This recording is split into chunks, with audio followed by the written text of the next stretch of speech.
Morning મિત્રો, અત્યારે સવારના 9:30 વાગી રહ્યા છે અને આપણે નહીં કોઈને કમ્પ્લીટ થઈને બહાર નીકળી ગયા છીએ. આપણે જવાનું છે દ્રૌપદી કુંડ.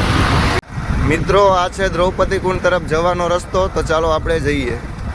તો ફાઇનલી મિત્રો, આપણે દ્રૌપદી કુંડ પહોંચી ગયા છીએ. આ છે દ્રૌપદી કુંડ. મિત્રો, આ દ્રૌપદી કુંડ છે.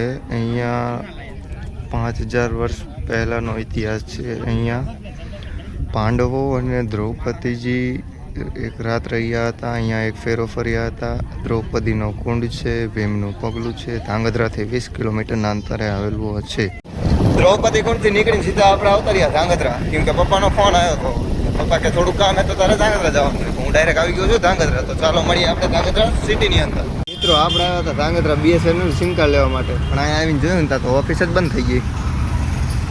હવે આપણે શું કરવાનું? હવે પછી ઘરે જવાનું. હાલો ઘરે, આપણે કંઈ કામ ધંધો જ નાટક મારવાના.